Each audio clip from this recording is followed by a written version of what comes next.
प्रणाम देशवासियों। एक बार हम अरविंद उर्फ राकेश उपाध्याय आप सभी की सेवा में श्री मंगलवार व्रत कथा लेकर के आए हैं।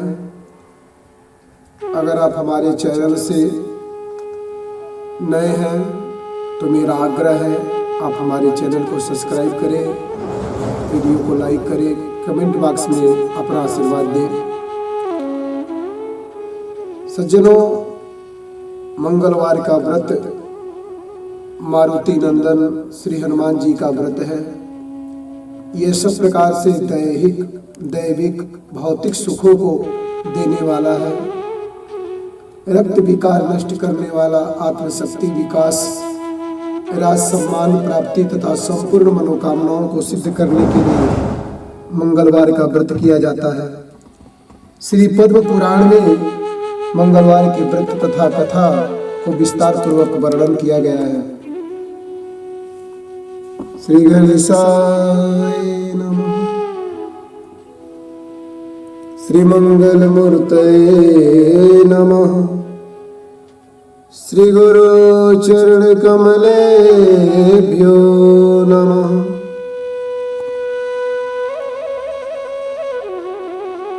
मनोजवं मारुततुल्यवेगं जितेन्द्रियं बुद्धिमतां वरिष्ठं वातात्मजं वानरयूथमुख्यं श्रीरामदूतं शरणं प्रपद्ये। अब इस व्रत को प्रत्येक स्त्री पुरुष कर सकते हैं। मंगलवार के दिन प्रातः काल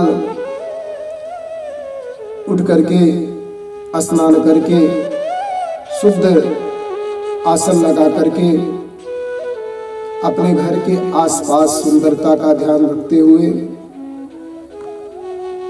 भगवान श्री राम जी का ध्यान करते हुए, मारुति नंदन हनुमान जी का ध्यान करते हुए व्रत प्रारंभ करें। कटोरे में जल के अंदर हनुमान जी की प्रतिमा भी रख सकते हैं, कलश स्थापना कर सकते हैं। लाल चावल, लाल पुष्प, लाल चंदन तथा गेहूं गुड़ मेवा के बने हुए 21 लड्डू के पकवान से युक्त 4 बत्तियों वाला आटे का दीपक घी से भरा प्रज्वलित करें। श्रद्धापूर्वक मंगल देवता का ध्यान करें, पूजन करें। ओम भौमाय नमः, ओम भौमाय नमः, ओम भौमाय नमः। इस तरह जब हम विघ्नहर्ता गणेश जी महाराज का ध्यान करते हैं और उसके बाद विघ्नहर्ता गणेश जी का ध्यान के बाद मंगल मूर्ति हनुमान जी का ध्यान करते हैं और उनका पूजन करते हैं। मंगलम मूर्तये नमः, ओम मंगलाय नमः, भूमिपुत्राय नमः, धनप्रदाय नमः, महाकाय धराय नमः, सर्वकाम साधकाय नमः। आइए हम सभी लोग मंगलवार व्रत कथा आरंभ करते हैं। व्यास जी बोले, एक समय सनकादि ऋषियों के बीच में सूत जी से सभी ऋषियों ने कहा, हे महामुनि, आपने अनेकों पुराणों की दिव्य दुर्लभ कथा सुनाया।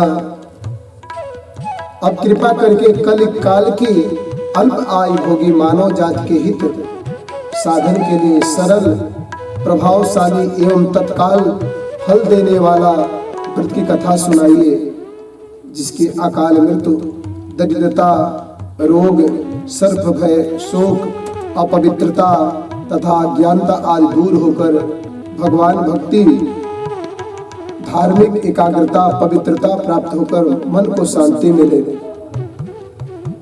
ऋषि मुनियों की उत्सुकता देख करके सूत जी बोले, हे मुनियों, आप सब में अत्यंत मनोरम लोकहितकारी प्रश्न पूछा है। यही प्रश्न एक बार धर्मराज के अवतार श्री युधिष्ठिर जी ने प्रभु सत्संग लाभ के स्वरूप मुझे अनेकों व्रत कथाओं तथा धर्म के पावन स्वरूप का ज्ञान प्राप्त हुआ है। आप कृपा करके मनुष्यों को पुत्र प्राप्ति सहित संपूर्ण कामनाओं को सिद्धि करने वाला कोई ऐसा कथा सुनाए जो कलिकाल में मानव जाति के लिए लाभ तथा अल्प श्रम वाला हो। भगवान श्री कृष्ण ने युधिष्ठिर से कहा, हे राजन, आपकी जिज्ञासा को शांत करने के लिए मैं एक अत्यंत प्राचीन ऐतिहासिक कथा कहता हूँ। इसे पूर्ण एकाग्रता के साथ सुनो। कुंदनपुर नामक एक नगर था। उसमें नंदा नाम निर्धर्म ब्राह्मण रहता था। उसकी पत्नी का नाम सुंदरा था। उसके दुख का सबसे बड़ा कारण निसंतानता था। ब्राह्मण की पत्नी सुनंदा सरल साध्वी तथा पतिव्रता थी। वह नियम पूर्वक प्रत्येक मंगलवार के दिन श्री हनुमान जी की कथा का पाठ और पूजन करने के बाद उनको भोग लगाकर स्वयं भोजन किया करती थी। काम की अधिकता से एक मंगलवार को वह हनुमान जी का भोग न लगा सकी। सायंकाल के समय जब उसे याद आई तो वह अत्यंत दुखी हुई और उसके पश्चात भी हुआ कि आज पूजन व्रत तथा भोग इत्यादि कोई भी नियम पालन नहीं हो सका। अतएव उन्होंने भी अन्न जल ग्रहण नहीं किया। अगले मंगलवार को हनुमान जी का व्रत पूजन तथा भोग लगाकर ही अन्न जल ग्रहण करूंगी, ऐसा प्रण करके वह दुखी मन से सो गई। वह प्रतिदिन हनुमान जी का स्मरण भोजन बनाकर पति को खिला देती, पर स्वयं भोजन नहीं करती थी। इस प्रकार उसने 6 दिन व्यतीत कर दिए, किंतु दुर्लभ होने के कारण मंगलवार के दिन वह प्रातः काल मूर्छित होकर गिर पड़ी। उसकी निष्ठा और भक्ति भाव से प्रसन्न होकर हनुमान जी उसके सन्मुख प्रकट होकर बोले, हे सुनंदे, मैं तेरी भक्ति से अत्यंत प्रसन्न हूँ। मैं तुम्हारी साधना से बहुत खुश हूँ।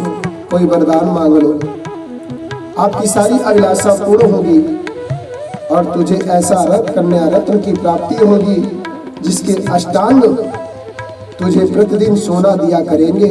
ऐसा वर देकर हनुमान जी अंतर्ध्यान हो गए।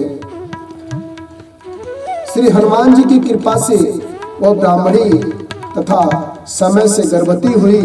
10 महीने में उसने कन्या रूपी रत्न का जो आभूषण रत्न सुसज्जित वरदान रहित उसने कन्या को जन्म दिया। ब्राह्मण ने कुल पुरोहित को बुलाकर कन्या का नामकरण करवाया। पुरोहित ने जन्म नक्षत्र तथा राशि के अनुसार कन्या का नाम स्वर्णा रखा। कन्या के पूर्व जन्म के संस्कार बड़े उत्तम थे और उसने से पहले जन्म में मंगलवार का विधि विधान से व्रत पूजन किया था। कन्या के अष्टांगों से प्रतिदिन काफी सोना मिलने के कारण वह ब्राह्मण अत्यंत धनवान के साथ अभिमानी भी हो गया। प्रतिदिन की विकार गति के अनुसार जैसे शुक्ल पक्ष का चंद्रमा बढ़ता है, उसी प्रकार कन्या भी बढ़ने लगी। एक दिन सुनंदा ने अनुभव किया कि उसकी कन्या विवाह योग्य हो गई। अतः उसने पति से कहा कि किसी योग्य सुंदर वर को देखकर अपनी पुत्री सुवर्णा का विवाह करा दे, क्योंकि शास्त्रीय विधान के अनुसार 8 वर्ष की गौरी, 9 वर्ष की रोहिणी, 10 वर्ष की कन्या रजस्वला मानी गई है। गौरी के दान से पाताल लोक तथा रोहिणी के दान से वैकुंठ लोक की प्राप्ति होती है, किंतु रजस्वला कन्या का दान शास्त्र विद्ध होने से घोर नरक की प्राप्ति होती है। अतएव दानों में श्रेष्ठ कन्यादान उचित समय पर करके लोक तथा परलोक में सुधारिए। पति सुनंदा के शास्त्र समस्त वचनों को सुनकर द्रव्य से लोभी ब्राह्मण ने कहा, अभी तो स्वर्णा केवल 10 वर्ष की ही हुई, तुम व्यर्थ की चिंता करती हो। मैंने तो 16 वर्ष तक कन्याओं के विवाह कराए हैं, अतः चिंता की कोई बात नहीं है। पति की बात सुनकर सुनंदा ने कहा, रजस्वला कन्या का दर्शन पिता और भाई के लिए निषिद्ध है। रजस्वला का दर्शन कर ये नरक घोर पाताल के अधिकारी होते हैं। अतएव सुवर्णा की आयु शास्त्रोक्त विवाह योग्य है, ऐसा जानकर आप उसका शीघ्र विवाह कर दें। कहते हैं विनाश काले विपरीत बुद्धि। पत्नी के समझाए बात सुनकर के ब्राह्मण को ज्ञान आया। कहते हैं जब आदमी किसी बात को सुनता है, सुनने के बाद उस पर विचार करता है, तो निश्चित तौर से उसका एक अद्भुत फल प्राप्त होता है। इसी दिशा में जब पत्नी ने ब्राह्मण को समझाना शुरू किया तो ब्राह्मण ने निर्णय किया कि अब स्वर्णा की विवाह करना होगा। शास्त्रोक्त विवाह के योग्य कन्या जान करके शीघ्र विवाह कर दे, ये सोच करके ब्राह्मण देवता ने संकल्प किया कि अब अपनी कन्या का विवाह करना है। सो विवाह ऐसे वर के साथ किया जाए, क्योंकि ब्राह्मण को ये पता है कि स्वर्णा कोई सामान्य कन्या नहीं है। नंदा स्वरूप पर हर तरह से सुंदर योग्य कन्या के लिए वर ढूंढना प्रारंभ कर देता हूँ। मैं स्वयं भी वर ढूंढने के लिए निकलता हूँ तथा दूध को भी इसी काज के लिए लगाऊंगा। दूसरे दिन ब्राह्मण ने अपने दूध को बुलाकर आज्ञा दी, मेरी कन्या के अनुरूप ही सुंदर वर ढूंढो। अपने स्वामी की आज्ञा प्राप्त कर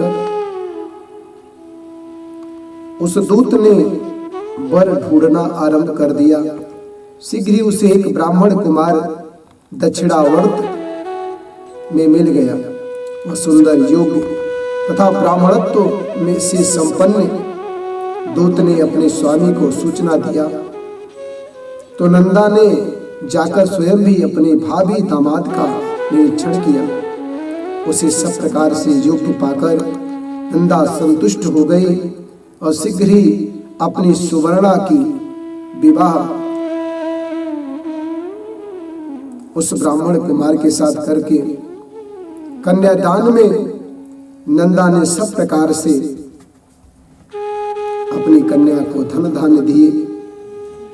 कन्या का विवाह कर पति पत्नी ने अपने को बड़ा सुखी भाग्यशाली अनुभव किया, किंतु शीघ्र ही नंदा की मन स्थिति बदल गई। सोने के लोभ के वंशीभूत होकर वह विचलित हो गई। उसने विचार किया कि कन्या का विवाह तो मैं कर ही चुकी हूं, कल प्रातः यह अब वह स्वर्ण हमें कैसे प्राप्त होगा। अर्थात जमाता सोमदेव तो प्राप्त होगा, मेरे द्वारा संचित किया हुआ धन कन्या के विवाह में समाप्त हो गया। ये निर्णय करना ही उस माता के लिए बहुत दुखद था, क्योंकि वह सुवर्णा सामान्य कन्या नहीं थी। मैंने पहले बताया, विवाह करके मैंने बहुत बड़ी भूल कर दी, पश्चाताप करने लगी। वह एकमात्र एक ऐसा उपाय है कि कन्या को किसी प्रकार से पति गृह जानकर रोककर अपने ही घर पे रखा जाए। इस विचार को करते हुए वो रात भर जागती रह गई। अंत में उसने धर्म के विरुद्ध एक भयानक निर्णय किया। जब कन्या को लेकर सोमदेव उसके घर के लिए प्रस्थान करेगा तो मार्ग में छिपकर उसका वध कर दूंगी और कन्या स्वर्णा को समझा बुझाकर अपने घर लाऊंगी। विधवा निराश्रय पुत्री को घर में रखने के कारण समाज में मेरी निंदा नहीं होगी और स्वर्णा मुझे पहले की तरह नियमित सोना प्राप्त कराती रहेगी। अब विचार करिए, एक माता इतना अशुभ विचार मन में लाती है प्रातःकाल सुमुहूर्त विचार कर नंदा और सुनंदा ने जमाता दमाई जमाई कन्या को धन धान से संतुष्ट कर प्रसन्नचित करके स्वजनों के सामने विदा किया। इधर सोमदेव अपनी पत्नी सुवर्णा को लेकर घर की ओर चल पड़ा और उधर सोने की लोभी मति भ्रष्ट नंदा उस मार्ग में अपने दामाद की हत्या के उद्देश्य से छिप गई। उचित अवसर पाकर गुप्त रूप से पीछा करते हुए नंदा ने अपने जमाता सोमदेव का वध कर दिया और लुप्त हो गई। फिर कुछ समय पति के शव के पास विलाप करती हुई पुत्री स्वर्णा के सामने प्रकट होकर बनावटी शोक व्यक्त करती हुई नंदा कहने लगी, हे पुत्री, लुटेरे डाकू ने तेरे पति का वध कर दिया, तो चल वहां पर ही रहना, अपने शेष जीवन का व्यतीत करना। भगवान की यही इच्छा है, आगे किसी का कोई बस नहीं चलता। उसे तो अच्छा लगता है वही यही करना है। अतएव तू धैर्य धारण कर, जो भाग्य में लिखा है वही होगा, इसमें किसी को कोई दोष देने की बात नहीं है। पिता के कपटपूर्ण वचनों को सुन स्वर्णा बोली, हे पिता, इस संसार में पति विहीन नारी का जीवन व्यर्थ है। मैं अपने कर्तव्य का पालन करूंगी। माता पिता तथा सास ससुर के यश को बढ़ाने वाले धर्म पालन करते हुए अपने पति के साथ मैं सती हो जाऊंगी, परंतु लौटकर घर नहीं जाऊंगी। अपनी कन्या स्वर्णा के वाक्यों को सुनकर ब्राह्मण अत्यंत दुखी हुआ। विचारने लगा, मैंने व्यर्थ ही उसके पति का वध किया, मेरा धन प्राप्ति अनिष्ट तो सिद्ध होता दिखाई नहीं देता। उसके विपरीत ब्रह्म हत्या के साथ पुत्री के शरीर त्याग का पाप भी मेरे सिर पड़ने वाला है। इस प्रकार विचार कर, पश्चाताप कर, गलानी कर, वंशीभूत होकर नंदा दुखी होकर रोने लगी। विवश होकर सोमेश्वर की चिंता बनाई गई। वो चिता जब तैयार हो गई, फिर स्वर्णा 16 श्रृंगार कर पति का सिर गोद में रखकर चिता पर बैठ गई। जैसे ही सोमदेव को 100 को मुखाग्नि दी गई, वैसे ही प्रसन्न होकर मंगल देव प्रकट हो गए और बोले, हे स्वर्णा, तेरी पति भक्ति से अत्यंत प्रसन्न हो, अतएव तू मनवांछित वर मांग। मंगल देव को प्रकट देखकर स्वर्णा ने भक्ति भाव से उसे प्रणाम किया। फिर विनम्र होकर के, मंगल देव, यदि आप मुझ पर प्रसन्न हैं तो मेरे पति का पुनर्जीवन दान देकर मेरा यह लोक तथा परलोक सार्थक करें। श्री मंगल देव हनुमान जी प्रसन्न होकर बोले, स्वर्णा, तेरा पति पुनः जीवित होकर अजर अमर तथा महाविद्वान हो जाएगा। इसके अतिरिक्त तू और तू जो कुछ मांगना चाहती है वह सब तुझे प्राप्त हो जाएगा। स्वर्णा बोली, हे अमंगल हरने वाले, मंगलकारी ग्रहों के स्वामी, यदि आप मुझ पर प्रसन्न हैं तो यह वरदान भी देने की कृपा करें कि जो प्राणी मंगलवार के दिन विधि विधान से भक्ति पूर्वक आपका पूजन करे और धूप दीप नैवेद्य लाल पुष्प लाल चंदन समर्पित करे, वह सभी प्रकार के सांसारिक दुखों से मुक्ति होकर सुखी जीवन व्यतीत करे। रोग शोक ताप स्वजनों का वियोग अग्नि तथा सर्प आदि कदापि न सतावे। मंगलवार का व्रत करने वाली स्त्री कभी विधवा न हो, अटल सौभाग्यवती रहे तथा पुत्र पौत्रों से युक्त सुखी जीवन व्यतीत करे। मंगल देव तथास्तु कहकर अंतर्ध्यान हो गए। इसी के साथ आप सभी से विदा लेते हुए पुनः अगले कड़ी में आप सभी का आशीर्वाद प्राप्त हो, इसी कामना के साथ हनुमान जी के श्री चरणों में अपने जीवन को समर्पित करते हुए आज पुनः आप सभी से आग्रह करूंगा, आप सभी से निवेदन करूंगा कि हनुमान जी के पूजन अर्चन वंदन कथा को नित्य श्रवण करें। हर मंगलवार के दिन यदि आप हनुमान जी की कथा सुनते हैं, हनुमान जी की पूजा करते हैं, तो हनुमान जी की कृपा से आप सबकी मनोकामनाएं पूर्ण होगी। बोलो बजरंग बली की जय। बोलो हनुमान जी महाराज की जय।